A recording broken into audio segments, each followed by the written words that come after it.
Ayo silakan duduk Bapak Ibu sekalian. Selamat sore sahabat-sahabat sekalian. Salam. Iya, Merry Christmas ya, Merry Christmas. Terima kasih Bapak Ibu. Ya, saya mewakili Bro Wilson pribadi pada sore hari ini. Nah, temanya hari ini tadi sudah dinyanyikan. Allah atau Sang Firman yang menjadi manusia. Ya, jadi Firman menjadi manusia. Saudara, kalau kita baca dari Yohanes 1, ya Yohanes 1 ayat 1 dimulai ya. Sana dikatakan saudaraku, pada mulanya adalah Firman. Firman bersama-sama dengan Allah, ya kan? Dan Firman itu adalah Allah. Jadi saudaraku, Firman adalah Allah. Dan ini kalau Bapak Ibu ingat ya, dulu namanya Presiden Gus Dur sangat terpesona dengan ayat ini. Jadi banyak orang di luar sana sangat terpesona dengan ayat ini. Jadi memang Sang Firman ya yang menjadi manusia, di ayat 14 dikatakan begitu. Dan dikatakan di ayat 2, ia pada mulanya bersama dengan Allah. Segala sesuatu dijadikan oleh Dia dan tanpa Dia tidak ada sesuatu pun yang jadi. Nah, ini sama juga di Kolose juga dinyatakan demikian, bahwa Kristus itu adalah gambar Allah yang tidak kelihatan. Di dalam Dialah diciptakan segala sesuatu. Pertanyaannya begini, mengapa Yesus menjadi manusia? Mengapa Yesus menjadi manusia? Tolong bro bisa dibacakan ayatnya 1 Petrus 1 ayat 20, bro Jo. Nah, mengapa Dia menjadi manusia? Ini salah satu alasan. Ya, salah satu alasan. 1 Petrus 1 ayat 20. Ia telah dipilih sebelum dunia dijadikan, tetapi karena kamu baru menyatakan dirinya pada zaman akhir. Nah, jadi Dia telah dipilih, Kristus telah dipilih sebelum dunia dijadikan. Tapi karena kita, karena waktu orang itu juga, waktu zaman itu, waktu bangsa Yahudi ada, Dia turun ke bumi di zaman akhir. Jadi Bapak Ibu sekalian, waktu Yesus turun itu udahlah zaman akhir Bapak Ibu. Jadi jangan kita sampai salah menyebutkan sekarang zaman akhir. Jadi waktu Yesus turun itu zaman akhir. Nah, Yesus turun ke bumi itu mau ngapain di zaman akhir? Nah, coba tolong lagi dulu. Efesus 1 ayat 4. Dia datang itu ngapain? Yesus datang ke bumi itu ngapain? Ya di zaman akhir itu Dia datang, ya. Coba. Sebab di dalam Dia Allah telah memilih kita sebelum dunia dijadikan, supaya kita kudus dan tak bercacat di hadapan-Nya. Nah, jadi ternyata saudaraku, akibat dosa dari Adam dan Hawa, maka manusia semua jatuh dalam dosa. Tetapi Tuhan punya rencana yang dahsyat, yang luar biasa. Di Efesus 1 ayat 4 dikatakan, jadi kita semua telah dipilih di dalam Kristus itu, saudaraku. Supaya apa, saudaraku? Supaya kita menjadi kudus tak bercacat. Dahsyat kan? Jadi kekudusan dan tak bercacat, Bapak Ibu sekalian, bukan usaha saudara dan saya. Tidak sedikit pun peran kita, tidak ada peran kita yang bisa membuat kita kudus tak bercacat, gak ada. Tapi Kristus Yesus turun ke bumi, Dialah yang menciptakan kita menjadi kudus tak bercacat. Bagaimana caranya? Caranya adalah Dia harus mati di kayu salib, dikuburkan dan hidup kembali. Maka kita telah dibaptis dalam kematiannya, dikuburkan bersama Dia dan bangkit bersama Dia. Ada amin? Nah, coba bro, 1 Petrus 1 ayat 3. Nah, waktu Dia bangkit, apa yang terjadi saudaraku? 1 Petrus 1 ayat 3. Terpujilah Allah dan Bapa Tuhan kita Yesus Kristus, yang karena rahmat-Nya yang besar telah melahirkan kita kembali oleh kebangkitan Yesus Kristus dari antara orang mati kepada suatu hidup yang penuh pengharapan. Nah, jadi tujuannya tidak lain tadi mau kudus tak bercacat celah. Nah, itu kita harus dilahirkan kembali, saudaraku. Nah, kata-kata dilahirkan kembali inilah, Bapak Ibu saudaraku, yang tidak dimengerti banget oleh Nikodemus. Nikodemus bertatap wajah dengan wajah, muka dengan Yesus. Tapi manakala Yesus berkata, kalau engkau tidak dilahirkan kembali, engkau tidak bisa melihat kerajaan Allah. Jadi tujuan Yesus mati, dia turun ke bumi untuk mati, ya kemudian bangkit. Tujuannya apa? Supaya menciptakan manusia menciptakan ulang manusia itu supaya kudus tak bercacat. Dengan cara apa? Dengan cara dia harus mati, menebus dosa-dosa dan memulihkan manusia sehingga manusia menjadi kudus tak bercacat. Nah, inilah yang dikatakan, coba lagi bro, di Efesus 2 ayat 10. Ini penting banget Bapak Ibu, supaya kita tahu. Efesus 2 ayat 10. Karena kita ini buatan Allah, diciptakan dalam Kristus Yesus untuk melakukan pekerjaan baik yang dipersiapkan Allah sebelumnya. Ia mau supaya kita hidup di dalamnya. Bapak Ibu Saudaraku, kita ini buatan Allah. Walaupun kita tahu memang mama papa kita yang buat kita, tapi pada dasarnya itu secara natural. Tetapi yang diciptakan ya di dalam Kristus ini berbeda. Ya, kita buatan Allah, tetapi diciptakan ulang, diciptakan kembali di dalam Kristus itu, Bapak Ibu Saudara. Nah, diciptakan kembali untuk apa? Untuk melakukan pekerjaan baik. Pekerjaan baik yang dipersiapkan Allah sebelumnya, supaya saudara dan saya, kita hidup di dalam pekerjaan baik itu. Apakah itu? Nah, pekerjaan baik yang dimaksudkan ini tidak bisa dilakukan oleh banyak orang di luar sana, Bapak Ibu. Orang di luar sana, ya, bahkan orang ateis itu bisa berbuat baik, bisa melakukan hal-hal baik, bisa. Tapi hal yang diceritakan di Efesus 2 ayat 10, tak seorang pun di luar sana bisa melakukannya kecuali anak-anak Tuhan, kecuali orang yang mengerti siapa itu Kristus.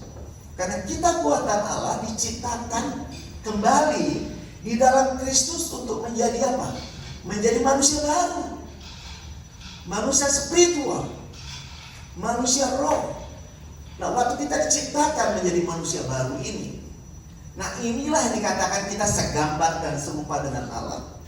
Segambar dan serupa dengan Allah bukan waktu Kejadian 1 ayat 26-28 itu. Itu adalah blueprint, Bapak Ibu. Kalau baca di kitab Kejadian itu masih blueprint. Itu blueprint, saudara. Jadi Kejadian 1 ayat 26, marilah kita menjadikan manusia segambar dan serupa kita, mengambil rupa. Itu blueprint. Ya, masih belum. Ya. Nah, waktu kita betul-betul segambar dan serupa dengan Allah adalah manakala Kristus mati dan bangkit dan kita diciptakan ulang, dilahirkan kembali di dalam Kristus Yesus. Sehingga benar-benarlah saudara dan saya, kita menghidupi, mengaminkan bahwa kita telah menjadi manusia roh, manusia spiritual, saudara. So, saya melihat dalam kehidupan sehari-hari banyak orang tidak mengerti bahwa kita ini adalah bukan manusia biasa-biasa, saudara. Bahkan Bapak Ibu, ada yang tamatan IDB itu orang M, saudara. Dia bisa katakan apa? Kita ini manusia roh. Bayangkan saudara, orang M bisa berkata kita manusia roh. Justru kita yang harus lebih hebat dari mereka, karena mereka tidak dilahirkan kembali. Tapi orang-orang Kristen yang percaya kepada Yesus, kita telah dilahirkan kembali di dalam Kristus Yesus Tuhan. Ini yang dahsyat, saudara. Nah, untuk itu, maka Natal ini, kedatangan Yesus ke bumi tidak lain. Pertama adalah dia datang adalah untuk apa sih Bapak Ibu? Untuk membatalkan hukum Taurat, menyelesaikan hukum Taurat. Artinya apa? Dia datang untuk apa? Untuk membuat kita tidak terikat oleh apa? Oleh apa namanya? Kegiatan-kegiatan yang bersifat agamawi yang terjadi di bait suci Allah. Bapak Ibu, ada 613 peraturan yang harus diikuti oleh setiap bangsa Yahudi, agama Yahudi zaman itu. Ada 613 Bapak Ibu. Bayangkan, makanya Yesus berkata waktu pelayanannya, dia katakan, datanglah kepadaku yang lebih lesu, yang berbeban berat, karena aku akan memberikan kelegaan kepadamu. Apa maknanya? Maknanya bukan mereka capek kerja, bukan capek-cari makan, enggak. Mereka letih dalam hal melakukan hukum Taurat yang ada 613 banyaknya. maka mereka betul-betul merasa berat. Maka Yesus menawarkan, mari datanglah kepadaku, aku akan memberikan kelegaan. Apa itu? Dia memberikan kasih karunia-Nya. Karena keselamatan pun itu bukan hasil usaha kita. Karena Efesus 2 ayat 8 katakan, karena begitu besar kasih karunia Allah, ya kan? Kemudian dia katakan, karena kasih karunia-Nya kita diselamatkan oleh apa? Saudaraku, oleh iman.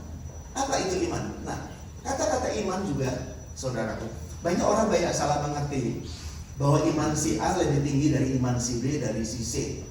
Padahal iman itu sebetulnya fokusnya Kristus. Karena di Galatia 3 ayat 23 sampai 27 di sana kan dikatakan ini, kehidupan waktu itu, saudaraku, di zaman itu. Jadi begini, sebelum iman itu datang, jadi bangsa Yahudi sebelum salib, ya, sebelum Yesus datang, mereka itu harus beriman. Beriman kepada apa?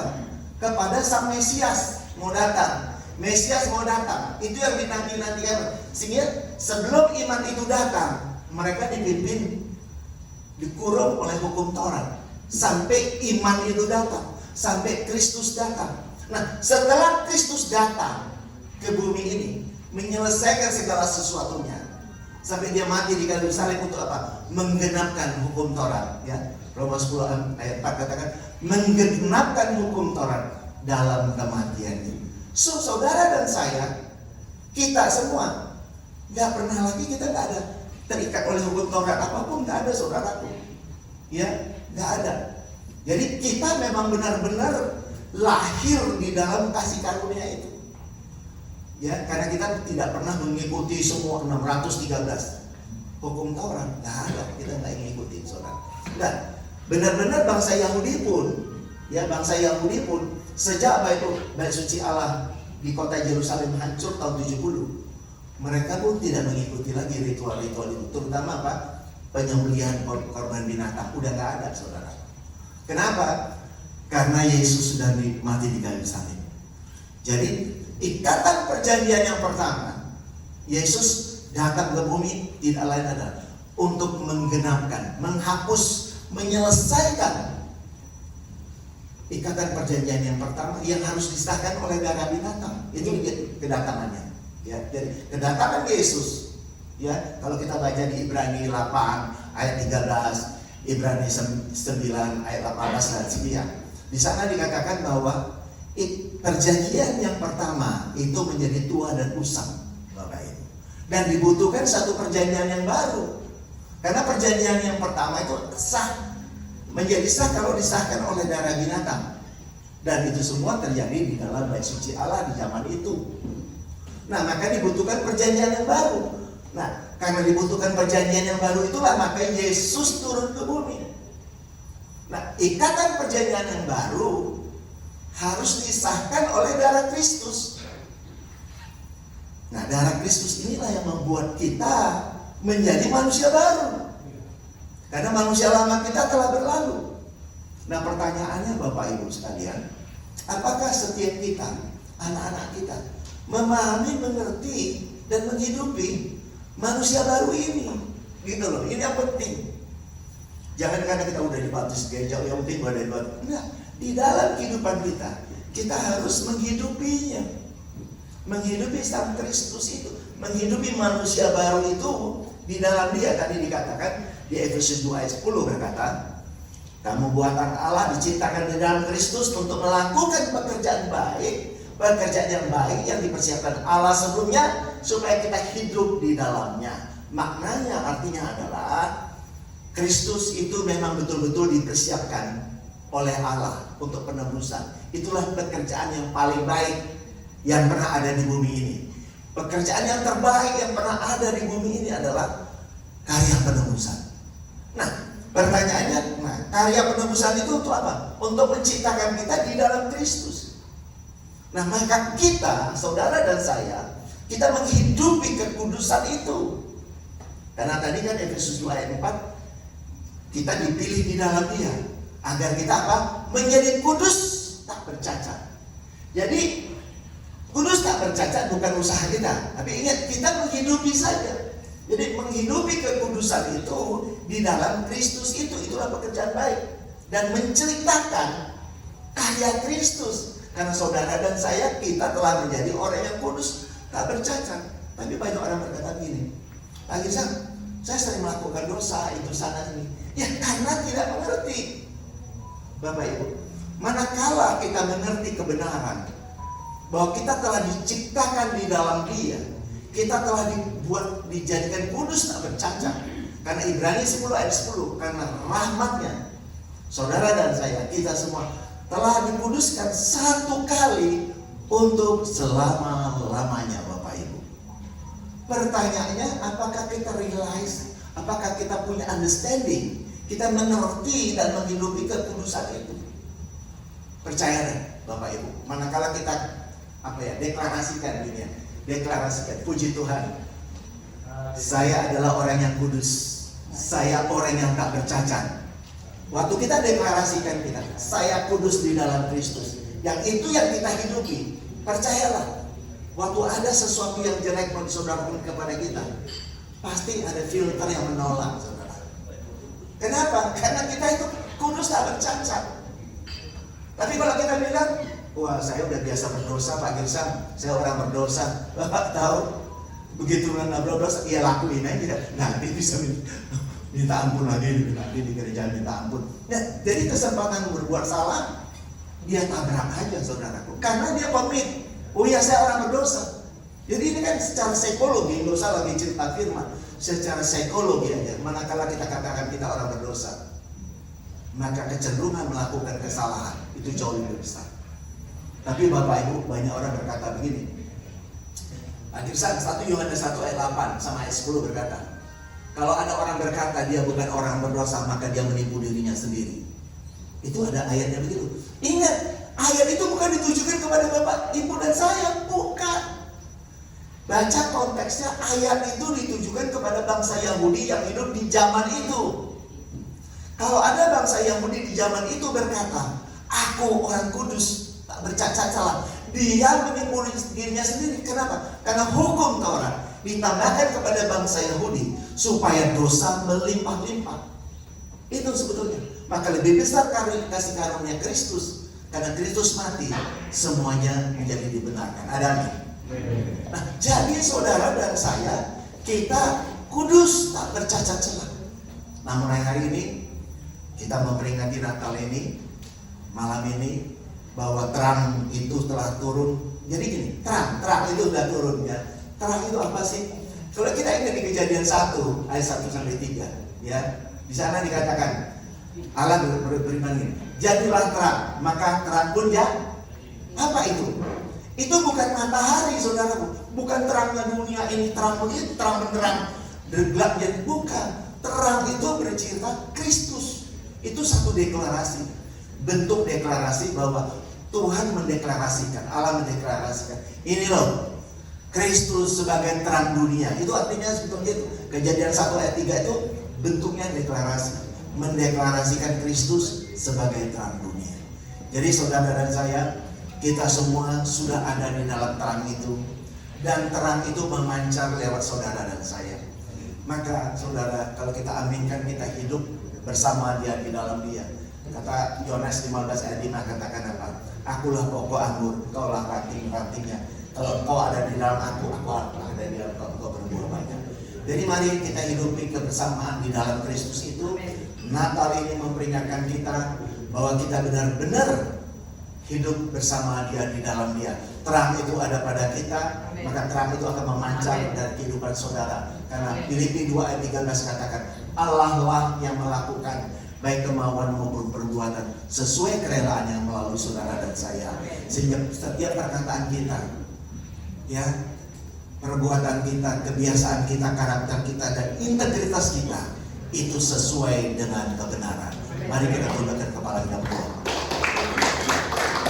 Tuhan Yesus Kristus, terima kasih kami telah mendengarkan kebenaran firman-Mu, dan kami aminkan kebenaran firman-Mu benar-benar telah memerdekakan kami, sehingga kami benar-benar merdeka dan bebas di dalam Engkau, dan tidak ada kuk apapun, tidak ada beban intimidasi apapun yang mengintimidasi kami, karena bersama Engkau, di dalam Engkau, kami merdeka dan kami siap menjadi alatmu untuk melembarkan, menyalurkan kasih-Mu ke banyak orang. Sehingga kemanapun kami Tuhan tugaskan, dimanapun kami berdiri, kami bisa menjadi inspirasi dan keteladanan.